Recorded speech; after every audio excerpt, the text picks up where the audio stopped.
Hello, എല്ലാവർക്കും സുഖമാണെന്ന് വിശ്വസിക്കുന്നു. ഇന്ന് നമ്മൾ ഉണ്ടാക്കാൻ പോകുന്നത് ഒരു നാടൻ വിഭവമാണ്. കോവയ്ക്ക വെച്ചിട്ടാണ് ഈ വിഭവം തയ്യാറാക്കുന്നത്. കഴുകി വൃത്തിയാക്കിയതിന് ശേഷം കോവയ്ക്ക നമ്മൾ ഇതുപോലെ ചെറിയ ചെറിയ കഷ്ണങ്ങളാക്കി നീളത്തിൽ അരിഞ്ഞു വെക്കേണ്ടതാണ്. ഇതുപോലൊരു പാത്രത്തിൽ അരിഞ്ഞു വെക്കുക. ഞാൻ ഒരു 2-3 അല്ലി വെളുത്തുള്ളി കൂടെ ചേർക്കുന്നുണ്ട്. വെളുത്തുള്ളി നല്ലൊരു ടേസ്റ്റാണ് ഇതിന്. അതിനുശേഷം നമ്മളൊരു പാൻ അടുപ്പത്ത് വെച്ച് അതിൽ കുറച്ച് വെളിച്ചെണ്ണ ചേർക്കുക.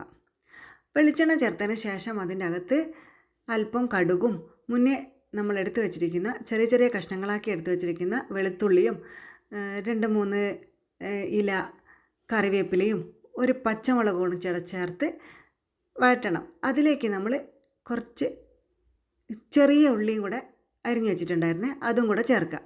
അതിനുശേഷം നമ്മൾ കുറച്ച് പെരിഞ്ചീരകം, അല്പം മഞ്ഞൾപ്പൊടി, അല്പം മുളക് പൊടി, അല്പം മല്ലിപ്പൊടി ഇതെല്ലാം ചേർത്ത് നമ്മൾ നല്ലപോലെ വഴറ്റിയെടുക്കുക. വഴറ്റിയതിന് ശേഷം നമ്മൾ മുന്നേ എടുത്തു വച്ചിരിക്കുന്ന കോവയ്ക്ക കൂടെ ഇതിൽ ചേർക്കേണ്ടതാണ്. കോവയ്ക്കയും ഇതുപോലെ കുറച്ച് നേരം നമ്മൾ വഴറ്റിക്കൊണ്ടിരിക്കുക. അതിൽ കുറച്ച് ഉപ്പും കൂടെ ചേർത്ത് നല്ലപോലെ വഴറ്റുക. ഇതുപോലെ അടച്ചു വെച്ച് വയ്ക്കുമ്പോൾ പെട്ടെന്ന് വെന്ത് കിട്ടുന്നതാണ്. അടുത്തത് നമ്മൾ നല്ലപോലെ ഒന്നും കൂടെ വഴറ്റിയെടുക്കുക. വഴറ്റിയതിന് ശേഷം ഇത് കോവയ്ക്ക നമ്മൾ 4 സൈഡിലേക്കും അല്പം മാറ്റി വെച്ചതിന് ശേഷം നടുക്കായിട്ട് ഒരു മുട്ട കൂടെ